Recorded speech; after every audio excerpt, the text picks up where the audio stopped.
All right. I've been looking forward to this one for a while, Kirk. I remember when I first met you, I was an eighth grader going into my freshman year. I don't know if you remember this, Yeah. but it was at a passing league going those we did those in July, and you shook my hand and you said, "Man, you've got big hands." And I've never Yeah. forgot as an eighth grader going into my freshman year, like it oddly gave me this confidence, like maybe I can play on the varsity level. I don't know. Kirk That's Herbstreit awesome. told me I got big hands, and he's a guy who knows everything about college football. So I vividly remember that. I know you probably don't, but it's an interesting moment. I don't remember that, but I do remember meeting you once you got into high school at a very young age, and you had an opportunity to play early and play really, really well. And I remember Coach Ullery would have me come over and talk with some of you guys, just try to offer some kind of perspective and motivation. You guys had, I told your brother a week or two ago, you guys had a team your senior year that I'd put up there not only as one of the best teams at Centerville ever, but one of the best high school teams I ever saw. It's just, I can't remember. You guys, did you beat Elder that year, or how did that season end for you guys that year? Yeah, so that's a sore subject. I'm sure. We win the first 11. Yeah. The 10th game was Coach Gregg's 300th win. Wow. I think they did those rankings. We led the state in scoring. Yeah. For the Yeah. second year in a row, and Yeah. we go to play Elder in round 2 of the playoffs. Okay. And Who'd you beat in round 1? we beat Mason, and then we Okay. lost to Elder 49-42 in the second round. Oh my But the God. crazy thing is, Kirk, they then the following round played Wayne, a team that we had already crushed earlier in the year. Yeah. And Wayne killed them and then went on to the state championship game. It was killer, man. I know it's like high school glories, but Elk Pride, we both come from the same place, Dude, I'm just telling you that, I mean, not to be poke high here and talk about high school football, but I'm telling you, I don't know if it's still the way. I haven't been back in Ohio or around Centerville in a long time, but I mean, I think it's because of what you have to do to be a part of that program. Yeah. It's probably like being, the Marines kind of. I mean, it's like when you sacrifice and you get up at 5 a.m, before anybody got up at 5 a.m, and you do things that you didn't think you would ever fathom going through, that you had the ability to get through, especially your 10th grade year when you're really introduced to it. I don't know, man. It develops you as a person to this day. I mean, here I am. I've been at ESPN. This will be 25 years this fall. And I'm telling you, nothing has impacted me more than my time and what I learned. The wins and losses go away, but what I learned from Bob Gregg and Coach Ullery and all those guys, it's with me every single day. So that's why, you take pride. We kind of kid about high school football, but man, it's because of what the impact it has on the rest of your life. It's so true, man. Like I think about the reason why it's so important and meaningful to me is because that's where I truly learned how to work. That's where I learned resilience and how to persevere and the importance of preparation, because that preparation built the confidence to go out there on Friday nights and beat guys who were better athletes than us. 100%. You know what I mean? Playing Springfield South and Wayne, and they're faster than us. They're scoring in one play, and it's taking us 12 plays. But we knew everything that we had. You know how it is. Everything though that we did in January, what we did in June, gave us the confidence to be successful on Friday nights. And the reason I want to say this too is because you're known in your industry. So you're the best. You're the voice of college football. That's not really that's just what it is. But part of the reason why I had Maria Taylor on, she talked about this as well, is there's nobody more prepared than you still to this day. And I bet you could easily mail it in with no preparation and still crush it on game day in games. Yet you never do it. And I have the sense that part of that preparation you might have been learned early in your life. Dude, it's 100% accurate. It's the only thing I know. Mm-hmm. I probably could do what you're saying. I would feel so vulnerable. I would feel so I don't know, like it's just not an option for me. I don't even know how I would handle myself. And the reason is kind of like when I watched that Tom Brady special that's on, and he talks about being drafted. I think it's the Brady 6. And when he talks about being drafted and how hard it was the day that he got drafted, here he is, he's won 4 or 5 Super Bowls at the time they did this interview. And he starts crying, talking about he took a walk and his dad was with him. And he just talked about how hard it was. And here he is reliving it and getting emotional. And you're like, dude, you've won 4 Super Bowls. Why is this still so hard? Because when he looks in the mirror, even after all these Super Bowls, he still feels that pain. Well, for me, I can really relate to that. I didn't ever win a Super Bowl, but for me, I had to fill the shoes of Craig James. I had to feel the wrath of nobody knows who I am. Nobody at Florida or Texas or USC knows who Kirk Herbstreit is back in 1996 when I first started.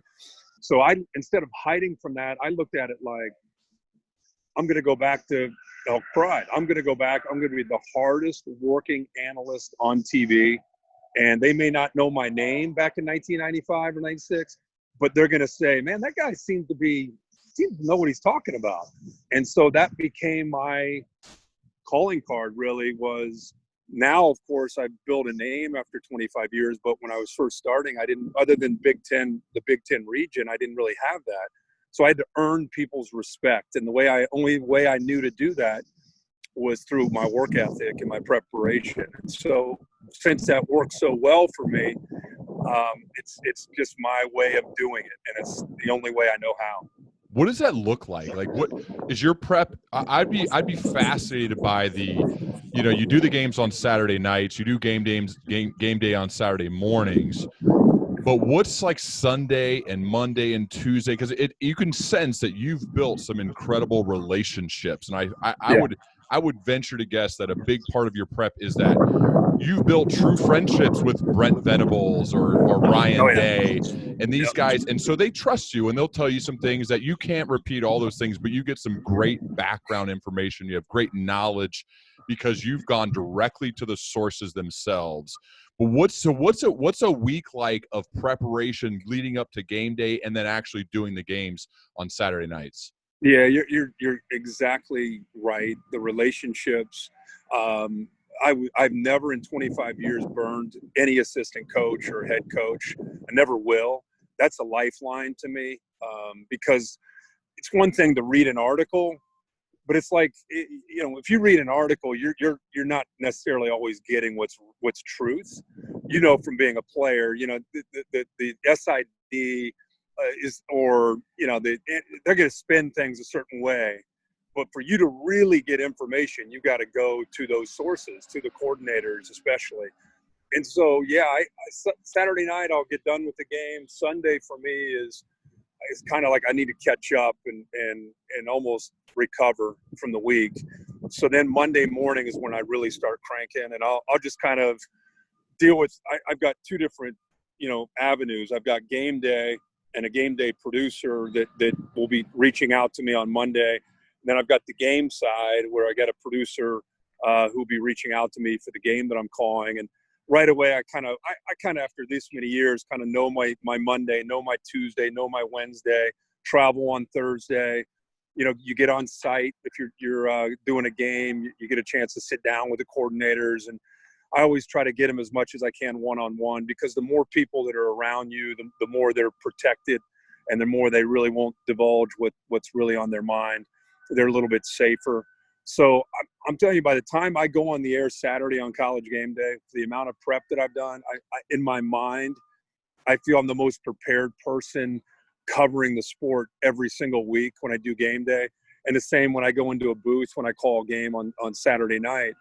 I've talked with everybody. I've talked to both coordinators on both sides, offensive and defensive. I've talked with players. I've talked with the head coaches.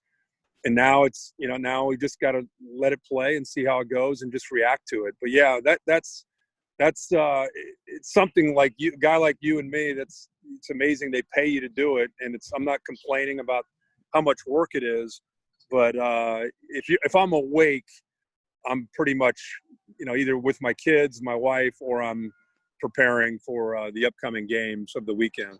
What do you think has been a key to you, and try not to be humble here for a second, but what do you think is the key to you being so good at developing relationships with powerful people? Because, right, you're talking, you develop real relationships with college head coaches. They're the highest paid people in their states by those places, college football coaches.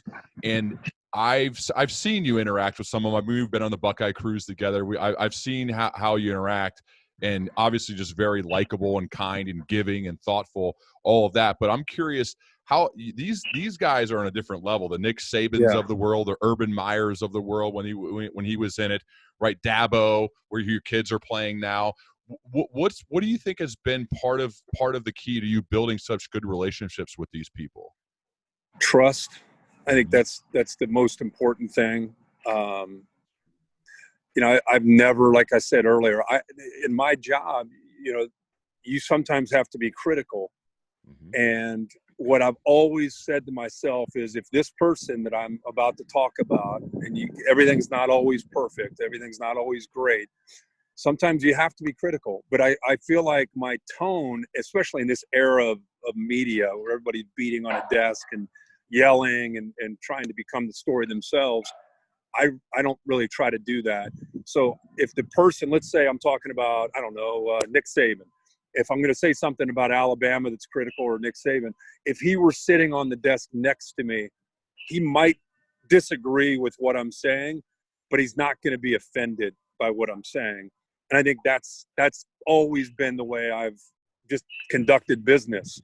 And so I think when you do that year after year after year, and a lot of times I'll call them the next week and make sure they understood why I said what I said. And I don't know, I think when you do that year after year after year, and you don't go out of your way to punish people, and you do go out of your way to promote people, I think people, feel comfortable with you and realize that they can trust you and don't feel like they need to hide things. And I think that's just been kind of my MO in my entire career. You have certainly been a person who has sustained excellence for many years consistently. I love that phrase. It's meaningful. I remember Jay Billis said it to me years ago on this podcast, and it's always stuck with me, because it's not just having a brief bit of success, but it's the sustainability and this constant improvement. Because I think as good as you were 10 years ago, you're better at your job now than you were 10 years ago. And that's incredible, saying, because you were the best in the business 10 years ago, and yet you're still better. So I'm curious from your perspective, when you look around and you're surrounded by, you talk to the best quarterbacks in the game, you talk to the best coaches in the game, you are surrounded by people who sustain excellence. What have you found to be some of the commonalities amongst the people or the leaders who have been able to sustain excellence over an extended period of time? Well, it's a great question, because I think everybody would probably answer it a little bit differently. For me, I can only speak for me, and I'm flattered that you think that I've been able to sustain excellence. I look at it like I don't do this for money. I don't do this for fame. I do this for love, for passion. I love what I do. And you know me from going way back. Your brother knows me. Like there's nothing that makes me more happy. We're kidding about Centerville High School. Like watching Centerville play Wayne, I don't even know who's on the rosters, but if I were there in Dayton on a Friday night, like that gives me pleasure to be able to watch something like that, and so imagine calling Ohio State, Michigan, or SEC championship or national championship or Rose Bowls. I mean, I love it, so for me, it never gets old. I'm constantly trying to improve. I'm constantly trying to keep taking steps in a direction to make me better. I feel like here I am 25 years into this business. I feel like I'm just scratching the surface of where I'm trying to go. So I guess I feel like to sustain excellence it never gets old. You wake up every day hard charging, and like you want more, you want to get better without even trying to like necessarily think about, boy, how can I get better? It's more of just, I love what I do, and I can keep getting better. I can keep doing more work. I can keep talking to more people. I can keep learning. because the game's evolving. You know, it's when you played, when I played to 10 years ago, your brother played to now. I mean, look at the NFL. Look at Patrick Mahomes playing in the NFL. I mean, the days of 7-step drops and quarterbacks being 6'5" and 240 pounds and sitting in a pocket like a Carson Palmer, they're almost over, right? So you have to stay up with the game and evolve with the game. And just the novelty and the thought of that fires me up, because it's a challenge. You can't just rest on what you did a year ago or 2 or 3 or 4 years ago. You got to keep working. You got to keep learning. And to me, that's exciting. It's not like a chore. I get to do it. I don't have to do it. When they come back from commercial and they show the shot of you and Chris Fowler in the booth, I oftentimes see you holding a clicker in your hand. Yeah. And when I watch other games, I rarely see Tony Romo or anybody else holding the actual clicker in their hand. Why is that? What is your setup like that maybe is different from other people who do the same job that you do? You know, I think everybody has different things. For me, that little clicker is almost like a blanket. I don't know. I don't even know it's in my hand. Some people like to hold a pen. I just have this clicker in my hand, and I have the ability. In the old days, before you had that technology, you would rely on somebody in the truck that would kind of rewind something or make sure, did 93 tip that pass, or did 82 or whoever it was or whatever it might be. And now you have the ability with technology, you can just rewind it real quick just to make sure that if your eyes were exactly on what you thought you saw. So it's almost more confirmation. That's what I've been able to use. And it's amazing. The game is so different. The college game is so different than the NFL game, and especially in the last probably 7 to 8 years because of tempo, you know, RPOs and tempo, and it's just such a different game. So you imagine you're up in the booth, Fowler's to my left, my spotter Darren Brown's to my right, who's a former Elk, by the way. Yep. And we're up there, and you know, the play goes. It's let's say it takes 5 seconds to run the play. You're watching the play. You have 5 seconds to see what just happened. You have 5 seconds to think of what you want to say. Because your job is to tell how and why something happened. So you have 5 seconds to think about it. And usually if they're going no huddle, you got 10 to 12 seconds to say what you just thought of in 5 seconds that's relevant of what just happened. And you do that for 3.5 to 4 hours. And it's really changed the game for analysts, for game analysts. It's such a fun challenge to, at the same time, have a feel and stay out of the way of the game, because it's not just about you and your knowledge of the sport. It's also about a feel and the vibe of the passion of college football and laying out, letting the crowd and the band come in. So I don't know, man, you should come out sometime and watch a game, like next time we're at Ohio State, and watch the booth and how it works out. It's pretty interesting. If that's an invite, then consider my response is yes. I'll make sure next time you're around the area or even somewhere else, I'm going to shoot you a text and say, "Remember we talked, man. Let's do it." Sure. No, I appreciate that. I one of the things that I think relates to the entire business world, Kirk, beyond just what you do, is working with a partner. Whether it's a business partner or business partners.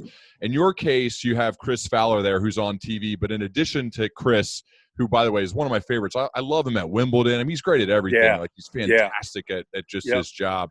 But in addition to Chris, is you have a team of people that none of us ever see. So let's first start with just your one partner that we do see before we get to the rest of the team. What's it like? Like, how have you and Chris built such amazing rapport so that you can sense, it feels like two friends. One of them has one role, one of them has a different role, but it sounds like you guys truly enjoy or feel like you enjoy watching a game together and talking about it. And I'm curious how you've built that with him. Yeah, that's probably the greatest compliment you can give a broadcasting team, is that it sounds like you guys are like to be with each other and enjoying the game together. I really get that feeling with Al and Chris on Sunday night as well. And I think that comes just from developing of a relationship. I'm very big on, when I first started working with Brent Musburger, because I grew up watching Brent Musburger, and yet I looked at him as a guy that you admired, and I didn't really know him. And so I really told the producer, I said, man, we got to make sure we go to dinners on Friday night and we do things away from the booth so I can get to really know him and he can get to know me and we can become friends. And I think hopefully that'll come across on camera. And with Chris, it was just, I came up in 1996 on College Game Day, and he was almost like a big brother teaching me the ropes of the business. And again, I kind of had my hat in my hand, and just out of just my personality, always admired him, respected him. He was like our quarterback, and I was just responding to how he led the team, and just kind of earned my stripes in production meetings and things of that nature. And just, I think, like you build relationships and friendships with folks, that just kind of naturally happens over the years. We just happen to be on TV talking in front of millions of people about college football, but he's a perfectionist. He is, whether it's tennis, think about all the different sports he's covered over the years and a great job that he's done. So he's now at this point in his career just doing tennis and college football, but he's a great friend, and the fact that you can feel that and recognize that, I think, like I said, I take that as a great compliment. What about the rest of the team, the guys in the truck, right? The people in your ear? Because I think that's the one thing people don't understand fully is that you have people talking into your ear constantly and you hear the crowd, right? That's very loud, especially the games you do. And so you're having to then you describe, which was beautifully, like the 5 seconds and the 5 seconds and then maybe 10 seconds. Amongst that, you have someone talking in your ear, you have your partner here, you have your spotter here, you're trying to say something. How does that work with all of the whole team working together? It's if the viewer knew all that was going on when they watched the average football game, especially the bigger high profile games that you're talking about, it's amazing the amount of communication that happens. It's kind of like if fans knew how much communication was going on at the line of scrimmage with the linemen making out Lucky or Ringo call or whatever they're doing, and D linemen and linebackers, all the constant communication that goes on the field. Average fan just sees the ball snapped and a guy scores a touchdown, but they don't realize everything that's happened. It's kind of how it is with a broad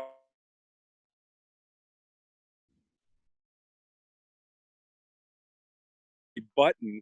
All analysts, all play-by-play men, they have a button upstairs. So you have your mic, your headphones, and as you're calling, if you see a certain angle that you really want, let's say you saw safety that got out of position with your own eyes, and it's a 50-yard touchdown, while they're celebrating and the band's going off, you'll notice sometimes analysts get quiet as the play-by-play man says, and it's a touchdown or whatever he's saying. And then you lay out for the band and the crowd shots. Well, what I'm doing is I'm hitting that button saying to Bill Bonnell, our producer, hey, Bill, is there any way that you can give me that show me that safety that was out of position? He came up and bit on the play action. Like I'm actually having a verbal conversation. He's like, all right, Herbie, yep, you got it. So within a second or two, boom, here comes the shot. And I know that the shot that's coming up because I requested it. And that doesn't happen all the time. Sometimes he'll just know me and know that the angle and the look that I want based on what I'm talking about. But the team that you have in the truck, it's like your offensive linemen. They're invaluable to you.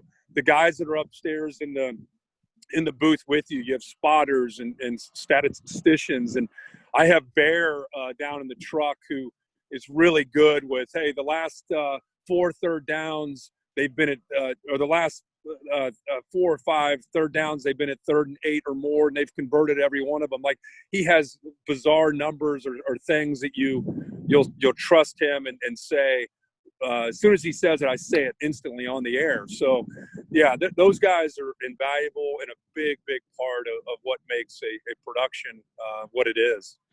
We both played quarterback, different levels. You played Ohio State. I played in the MAC. Both big Elk Pride guys, played at Centerville. For a moment, I just have to ask you. You study great quarterback play, right? I've seen the interview you do with Joe Burrow, and you've talked to all the best quarterbacks every year in college, Justin Fields, Joe Burrow, Tua, whoever it may be. And I'm curious, after many years of studying quarterback play, of being a quarterback, because the one thing that I think people who haven't played quarterback don't understand is the feeling of a 300-pound defensive lineman who's probably faster than you, right in your face, and you have to step into it and make a shot right down the field while looking off the safety. And that just, you can't understand what that's like if you haven't done it with live bullets in an actual game. So you have done it, and you study them and you watch them. When you think about great quarterback play, what does it take? What are the traits, the characters, the behaviors of an excellent quarterback? The first word to me, especially in today's game, is the ability to process. The ability to process coverage, to me, and make sense of it quickly. Joe Burrow this year it's as good as I've ever seen at having full field progressions. In college, a lot of times, as you know, Ryan, they'll have a half field read. You're reading the corner. If he, or maybe the linebacker in the middle, it's kind of a high-low read. Joe Burrow, man, he was a master this year at understanding safety play and how it affected the corners, understood leverage. And because these receivers are running so many routes of theirs were almost option routes where they could go inside or go outside depending on the coverage. And so the quarterbacks that can recognize that and move quickly through those reads, go boom, boom, boom, and ball is out. And then the second thing would be the accuracy. So if you can process, you can make decisions consistently, and then have the ability to throw accurately, anything beyond that is just extra. Like, he has a big arm. He's fast. He's mobile. I think you need to be mentally and physically tough. I think those things are also huge. But ability to process, reading coverage consistently, making great decisions, and then having that accuracy to go with it. That's why Joe Burrow and Tua with the hip injury, it looks like he's fully recovered from that, from all the video that they've been putting out. Those two guys are as good as we've seen in a long time at being able to do all those things. What about the leadership part of it? The part of being the type of person that others want to commit to, that others want to follow. Huge. Yeah. Huge. How about that aspect that's not as physical, although there are physical aspects, meaning you got to get it. Like, we know how it is. Like, if the quickest way to earn respect is to make plays, right? Is to help your team win. I learned that as a freshman in high school. I remember like when I started making plays, the older guys, they started liking having me around. Yeah. Right. So like, what about the leadership part of quarterback play? Well, and I think that's a great point. Playmaking ability right away allows you to have better leadership because guys are drawn towards you because they believe in you. The defense feels like they can play better, maybe take a few more chances because they know Ryan's going to be able to lead them down and get some touchdowns. They're going to score points. So I think that helps you. Different guys lead differently. Like Trevor Lawrence right now, people are talking about if he came out this year, he'd go ahead of all these other quarterbacks. I think he's still in the process of developing, to be honest, as a quarterback.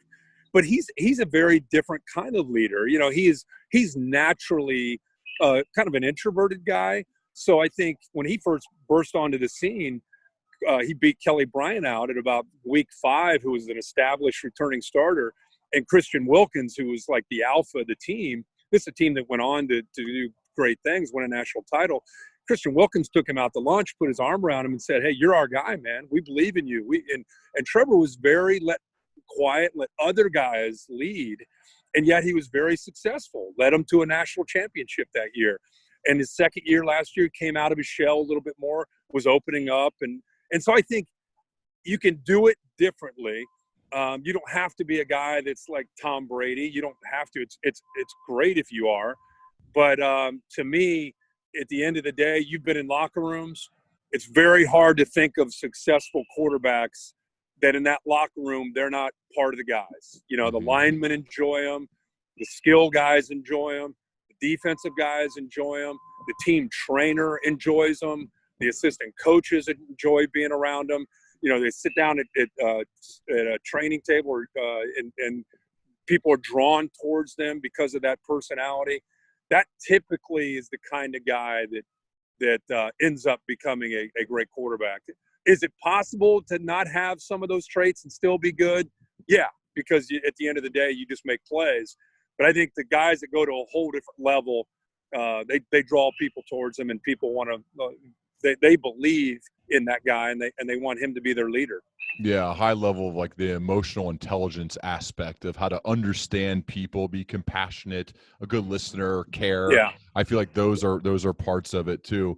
Kirk, Kirk, and not being selfish, because I think today it's easy to get social media and all the attention being put on the quarterback.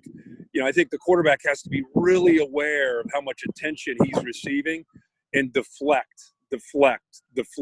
Talk about the linemen, talk about the receivers, talk about the defense, talk about the offensive coordinator, talk about anybody but yourself, to me, because there's just so much attention, even so much more than when you played, because of social media and all the coverage that's out there now.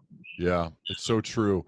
Hey, I know there's some stuff going on broadcast wise at ESPN about Monday Night Football, and I remember like 3 years ago I was in a group text with my brother and a few other guys, and I've said Kirk and Fowler should do both. They should do both. Do the college games, because I know you love college so much. I know it's your love.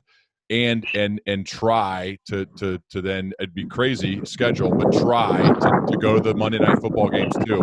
And now that's out there. Like that talk is out there. What do you think about that?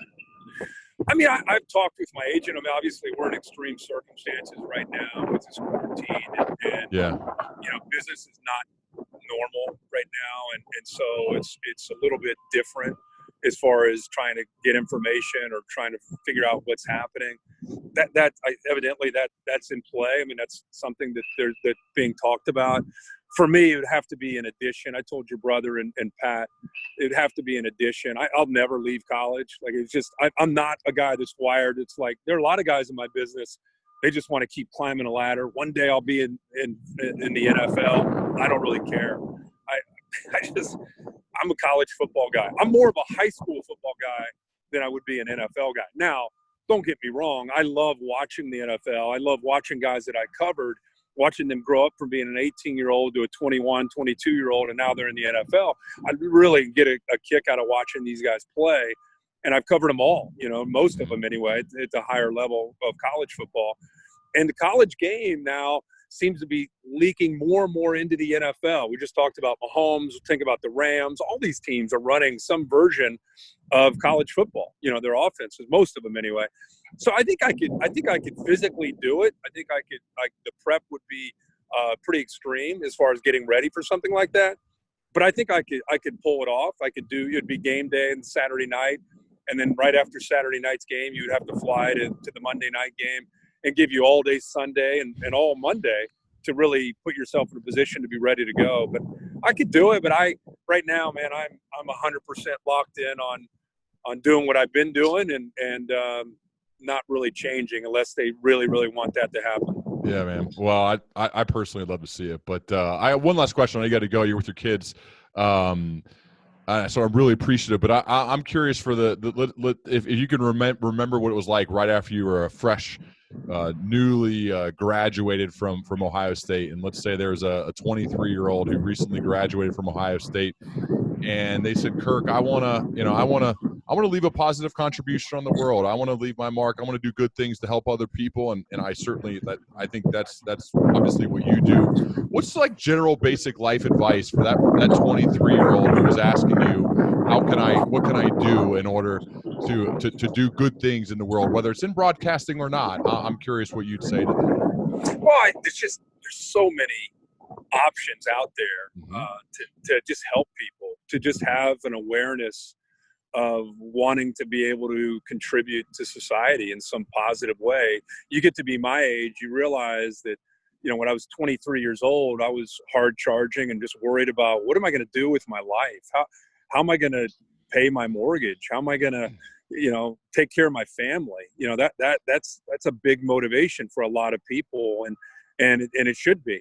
And it's then you get to a point like you are at my age, and you've accomplished some things, and you look back on life at being 23 all over again, and you realize that I wouldn't change a lot, because I was a very unselfish person the way I was raised. I was raised blue collar. My parents divorced. I can relate to a lot of people. My parents divorced when I was about 8 or 9 years old.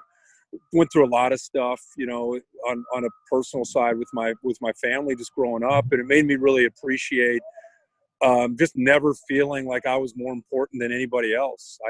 I don't care what I ever accomplish. I'll never put myself above anybody in any regard, just because I shouldn't. And I was very fortunate to be raised in a way that I never really have had a problem doing that, whether it's been in sports where, you play at Centerville, people know who you are, and then you get to Ohio State and people know who you are. I've just never had a problem remaining grounded. And I think if I were giving advice to a 23-year-old, that's what I would tell them: is be the hardest working person, but have an awareness to you to see how you can help other people along your path and along your journey, and never be too prideful that you think you're more important than other people, that you can't contribute, can't help out. Love it, man. Kirk, thanks so much, man. It's so good to see you and talk to you. You too, buddy. It's been a while, but I hope we got football games going on in the fall. Yeah. We have no idea what's going to happen. I hope we do, and if so, I'm going to catch up with you. Yes, and you better come next time we do a Buckeye game. Come on, it doesn't have to be a Buckeye game. Come on out anytime you want, and come up into the booth. I think you'd get a great kick out of that. Oh man, I love it. I love it. All right, man. Well, appreciate great talking with you, and look forward to the next one, man. All right, you got it, buddy. Take care. All right, see you, Kirk. All right, man.